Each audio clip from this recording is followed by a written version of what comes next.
sekarang kita bakal masuk ke section yang teman-teman tunggu banget dan pastinya penasaran banget soal GMAT. Apa sih sebenarnya GMAT test itu, Kak? Gambarannya gimana sih?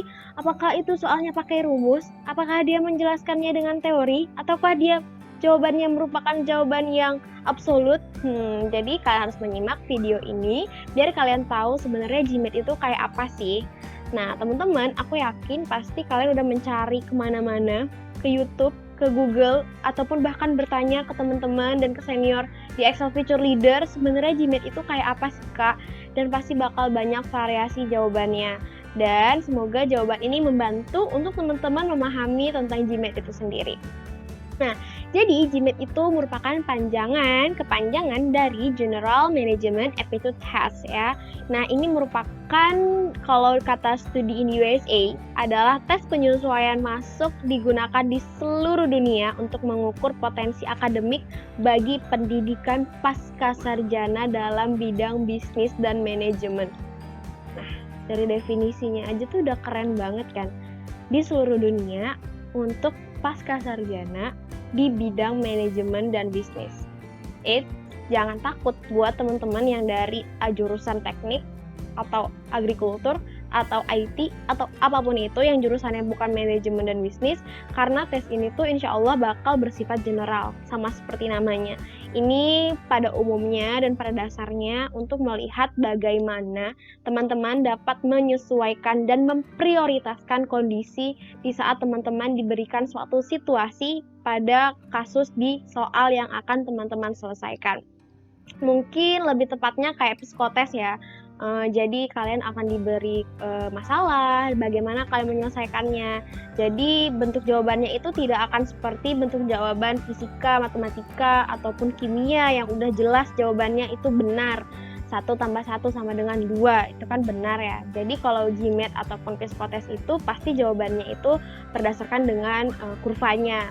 Benar, benar sekali, atau kurang tepat, atau salah kayak gitu. Jadi jawaban itu nanti yang akan menjadi akumulasi dari GMAT teman-teman, dari hasil GMAT teman-teman, kayak gitu kira-kira. Nah, jadi aku punya cerita nih dari senior di alumni di Excel Future Leader ya, Kak Dominiskus, dia itu Excel Future Leader batch 2, dia bilang itu serasa jadi karyawan Excel Asiata saat mengerjakan soalnya. Karena soalnya itu memang benar-benar menempatkan kita dalam suatu kondisi kayak yang aku bilang tadi. Nah, jadi kabar baiknya tes ini tuh akan dilaksanakan dengan bahasa Indonesia. Semoga improvementnya di GMAT tahun ini itu masih dalam bahasa Indonesia ya, bukan di bahasa Inggris. Semoga masih di bahasa Indonesia. Karena itu tadi yang aku bilang di awal, kita tuh bertaruh dengan waktu dan kecepatan sinyal dari provider kita. Nah, pengalaman aku untuk menyelesaikan soal ini otomatis pastinya bingung ya, karena bagaimana cara memilih prioritas dalam jawaban, bagaimana cara memilih yang tepat dan benar untuk memposisikan kondisi dan situasi pada soal tersebut.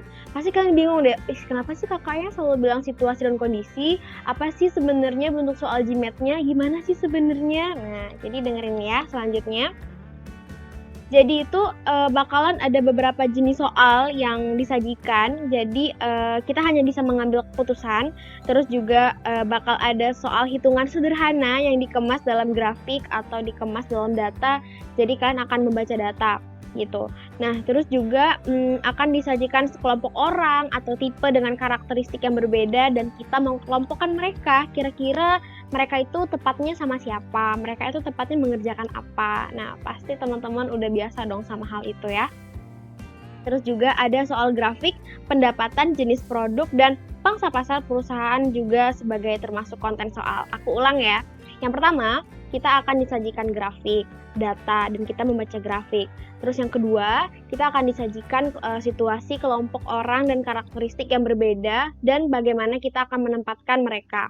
Yang ketiga, kita akan disajikan situasi masalah dan kita mengambil kesimpulan dari hal tersebut. Jadi kurang lebihnya ada 3 jenis soal. Nah, soal yang pertama jenisnya akan aku coba bacakan di sini dan akan aku coba tampilkan. Semoga ini bisa menjadi bahan referensi kalian ya. Nah, jadi di layar teman-teman udah terpampang situasi satu dari jenis soal GMAT. Nah, di sini aku bacain soalnya dan teman-teman bisa baca juga atau bisa nge-save bentuk soalnya untuk latihan. Nafa mampu bekerja pada satu bidang dan bisa bekerja dengan banyak orang. Naufal mampu bekerja pada banyak bidang namun hanya bisa bekerja dengan satu orang, yaitu Rizal, namun tidak bisa bekerja sama dengan Nafa. Sedangkan Rizal adalah orang yang mampu bekerja dengan banyak bidang dan mampu bekerja dengan semua orang. Jika kamu diposisikan dengan Vice President, siapakah yang akan kamu pilih sebagai manajer bawahan Anda? Nah, jadi teman-teman di sini disajikan beberapa orang dengan karakteristik yang berbeda dan kalian harus memilih siapa yang tepat untuk menjadi manajer. Nah, di sini kan ada ada Naufal, terus juga ada Rizal, tapi mereka itu punya kemampuan yang berbeda dan punya kapabilitas dalam mengerjakan suatu hal itu berbeda. Ada yang cuma bisa satu bidang, ada yang banyak bidang, ada yang banyak bidang tapi hanya bisa dengan satu orang. Nah, itu yang menjadi bahan analisis teman-teman untuk memilih siapa yang menjadi manajer. Pertanyaannya, manajer itu orang seperti apa sih? Apakah dia bekerja dengan satu bidang dengan banyak orang atau dia bekerja dengan satu bidang dengan sedikit orang, atau dia bekerja dengan banyak orang dan banyak bidang. Nah, jadi teman-teman bisa menganalisis kemampuan dari manajer dan orang-orang yang disajikan dari soal tersebut. Selanjutnya di situasi 2. Wah, panjang dong soalnya. Jadi aku merekomendasikan teman-teman untuk langsung baca pertanyaannya untuk mencari benang merah dari paragraf yang ada di depan. Jika general manager tersebut adalah Anda dan diminta untuk mengerjakan tugas tambahan di luar kantor selama 2 jam pada sore hari, maka hari yang paling cocok adalah, nah, di soal ini harus teman-teman garis bawahi tugas tambahan di luar kantor selama 2 jam pada sore hari. Maka hari apa yang paling cocok? Nah, di bawah itu hanya ada 4 hari, Senin, Selasa, Rabu, dan Kamis.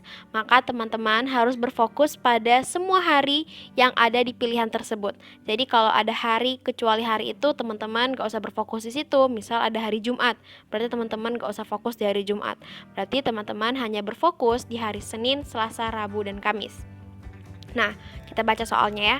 Sebagai seorang general manager yang mampu bekerja di kantor dari jam 9 sampai jam 2 siang setiap hari kecuali pada hari Kamis. Pada hari Kamis, Anda menghadiri rapat rutin di kantor pusat PT Excel sebagai wakil unit kerja Anda dari jam 12 sampai jam 3 sore.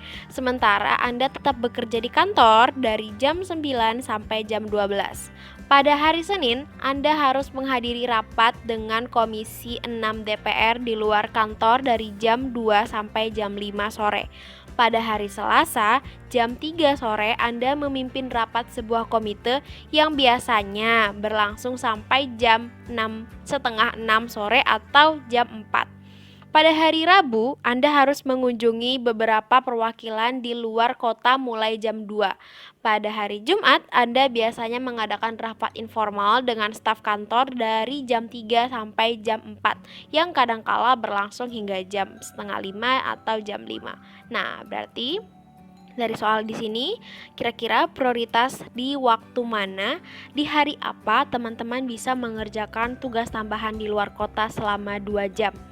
Pada sore hari. Berarti dari hari Senin, Selasa, Rabu, dan Kamis teman-teman harus ngelihat waktu di sore hari. Dan kira-kira hari apa sih yang memungkinkan kalian mengerjakan tugas tambahan di luar kota tersebut tanpa mengorbankan waktu selanjutnya. Misal di hari Selasa, Rabu, atau Kamis, ataupun tidak menimbulkan domino effect. Domino effect itu artinya tidak mengakibatkan benturan satu sama lain. Seperti itu. Nah, di sini teman-teman sepertinya bisa mudah mengsketsakan pilihan tersebut dengan pulpen dan kertas ya, bisa menuliskan hari serta jadwalnya dan kondisinya itu di kertas agar lebih mudah.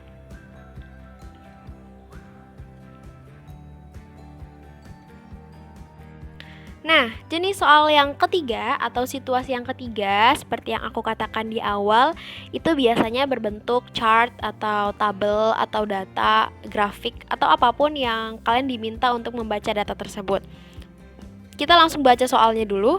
data di atas, sumber keuntungan PT Axel terendah, yaitu berarti kita harus melihat kira-kira angka mana sih yang terendah.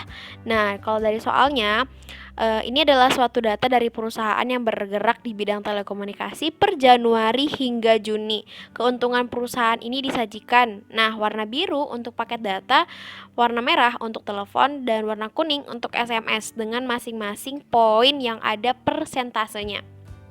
Jadi teman-teman, kira-kira ini bisa dihitung dengan rumus matematika. Jadi ada pilihannya itu paket data, telepon, SMS, paket data dan telepon, paket data dan SMS. Nah, pasti aku rasa ini nggak akan begitu sulit sih untuk teman-teman. Kalau teman-teman bisa menentukan rumus yang tepat untuk melihat data terendah dari skor yang ada. Gimana? Pasti udah agak tenang dong.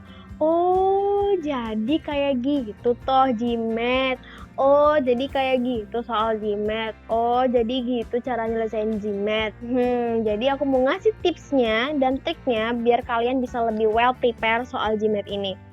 Kayak soal kita review tadi soal jadwal dan penamaan orang berdasarkan karakteristiknya, kalian itu bisa pakai pulpen, pasti, dan kertas untuk menuliskan itu. Jadi kalau kalian bukan tipe yang bisa membayang atau visualisasi, ngelihat ke langit-langit, terus nulis-nulis pakai jari kalian nggak bisa, otomatis kalian harus pakai kertas dan pulpen untuk menuliskan itu. Jadi kalian bisa menghemat waktu untuk langsung mensketsakan, wah kira-kira gimana ya kesimpulannya. Terus kalau misalkan jawaban misalkan ada 5 hari dan jawabannya itu cuma disediakan 4 hari, berarti kalian hanya berfokus pada 4 hari tersebut. Jangan fokus sama 5 harinya gitu. Artinya untuk menghemat waktu yang kalian gunakan.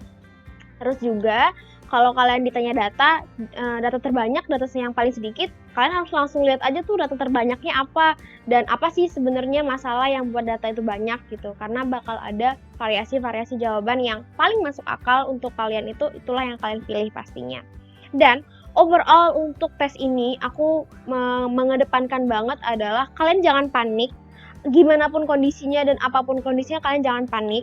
Kalian tetap tenang, meskipun itu sinyalnya bakal ngadet ataupun nanti bakal macet di bagian listening, karena yang aku hadapin hari itu adalah aku macet di bagian listening tapi waktunya itu berjalan terus gitu. Jadi teman-teman harus tenang, dan kalau emang stuck nggak berjalan listeningnya atau kalian waktu next speak itu tetap stuck nggak bisa open, karena kan ada 10.000 orang dong yang melaksanakan tesnya itu kurang lebih di jam yang sama, kemungkinan servernya itu bakal down, tapi harapan besarnya servernya nggak bakal down. Dan kalau sempet down, kalian langsung hubungin call centernya di Excel Future Leader. Kalian waktu dikirim email pasti ada call center nomornya, kalian WA. Dan kalau belum dibalas, kalian harus bersabar karena pasti nggak cuma kalian doang yang mengeluhkan hal yang sama. Terus juga pastikan kalian ada di tempat yang sepi dan jangan ada banyak berisik orang atau berisik orang berlalu lalang lewat sana sini terus ditanya ngapain, padahal kalian lagi ngetes gitu kan. Waktu aku mau tes tuh aku langsung kasih pengumuman ke satu rumah, kalau aku mau tes tolong jangan ganggu, tolong jangan ketuk kamar, tolong kalau mau minta bantuan boleh setelah tes ini gitu ya. Jadi pinter-pinter teman-teman untuk mengkondisikan teman-teman agar tesnya tuh tenang. Terus juga sinyal kalau bisa jangan pakai HP tapi pakai laptop ya. Pakai laptop biar itu lebih bagus untuk visualisasinya ataupun nanti di listeningnya. Aku tidak merekomendasikan kalian mencoba tes itu dengan HP, tapi coba pakai laptop ya, jangan pakai HP. Biar hasilnya itu lebih baik, dan otomatis kalau kalian mengusahakan yang terbaik, insya Allah pasti hasilnya yang terbaik. Nah, jadi teman-teman, kalau teman-teman punya pertanyaan dan mau mendiskusikan atau mau nanya-nanya lebih banyak dan lebih dalam soal GMAT dan English testnya, kalian bisa DM Instagram aku ataupun kalian bisa komen di bawah dan aku akan coba jawab pertanyaan tersebut.